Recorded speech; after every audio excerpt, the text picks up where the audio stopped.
Elaine, and welcome to my channel.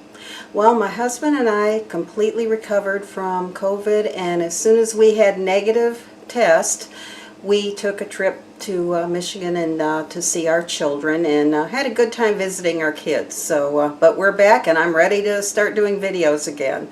So today I'm going to do a video. I'm going to show you how to make a old-fashioned Blackberry Cobbler the way my mom used to make these. So we'll go ahead and get started. Okay, now I have lined, this is a 2.75 quart baking dish that I have lined with a pastry crust. You can use your own pie crust recipe if you like, or you can use ready-made pie crust, it doesn't matter.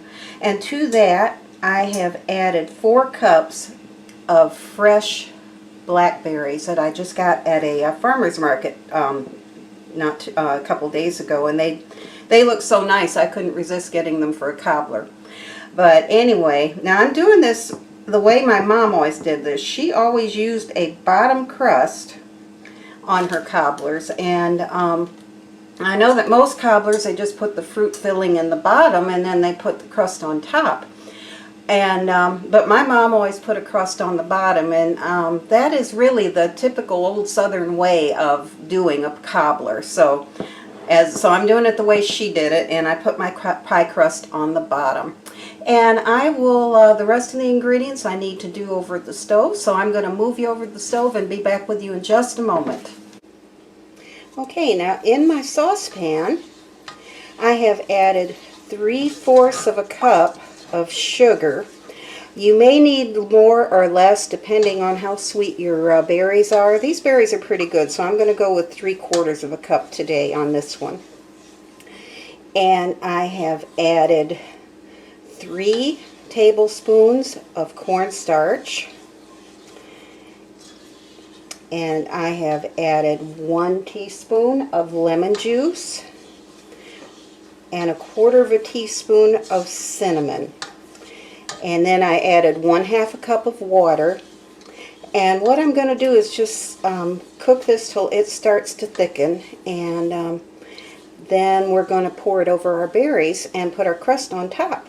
And so I will get that done shortly as soon as this starts to thicken up.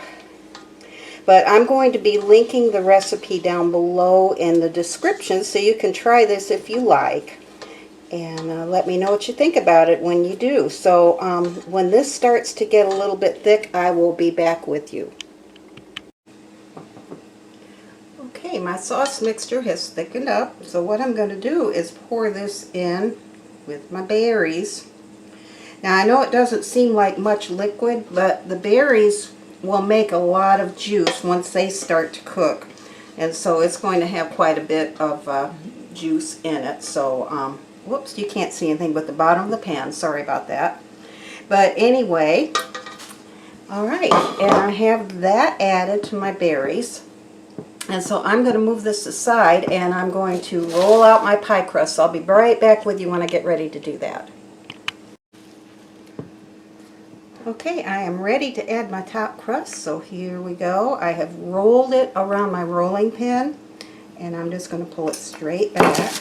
And I can see that I put just a little bit too much, so I'm just going to ease this back some. And it should be fine. There we go. Eased it back just a little bit. Fix that little tear. It'll be easy enough to do. Okay, so now I'm just going to kind of fold my edges over and bring this in. Let me grab a little bit of a knife and cut off some of the excess I've got. Okay, and we're just going to kind of fold that in like so.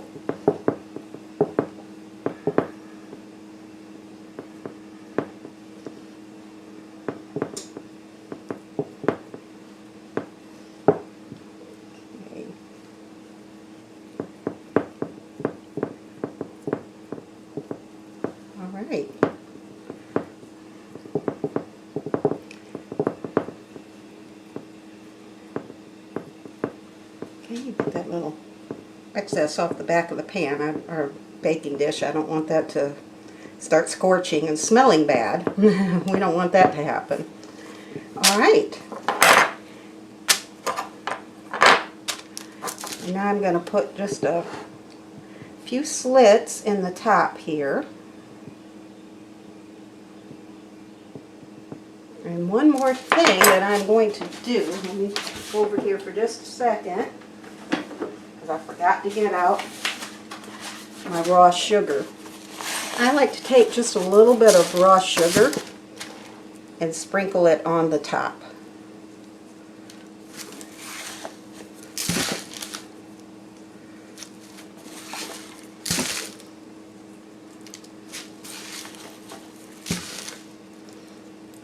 And there is our cobbler ready to go into the oven. So I'm going to bake this for about 30 minutes uncovered, and then we're going to do something else. And I have my oven, have had it preheating on 375. So we're going to go ahead and get this in the oven, and I will be back with you when I'm ready to do the next step. Okay, this has been in the oven for 30 minutes now. And what I'm going to do at this point, you can see that the crust is getting nice and brown, but I don't want it to get too brown. So what we're going to do at this point is take some aluminum foil, and I'm very carefully going to put some foil over this. I don't want to get burned, so let me grab these pot holders, and I'm just going to bend this down. A little there.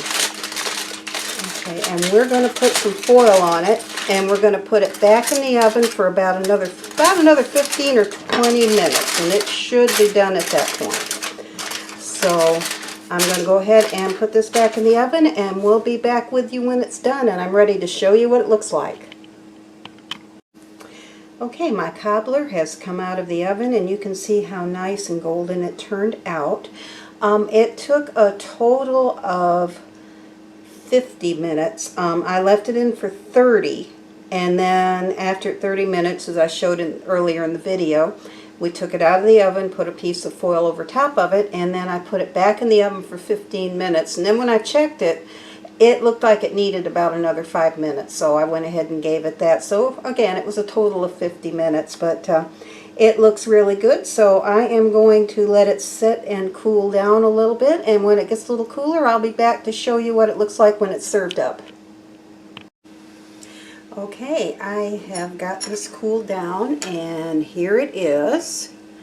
And you can see that it made plenty of juice, so I'm going to give this a little taste. Here. It's still a little warm, so I'm trying to make sure I don't burn myself. Blackberry Cobbler is one of my favorites, and this is very similar to what I grew up with. So, okay, so you can put a little ice cream on that or a little whipped cream, and I guarantee you're going to have a wonderful, wonderful dessert. Well, I hope you enjoyed my video, and we'll try this recipe for yourself, and let me know in the comments what you thought. And I do thank you for watching, and I hope that you have a wonderful day. And if you like my video, please give me a like down below and subscribe. And again, comments are always good. I always like to read the comments, and I try to reply back as soon as I see them.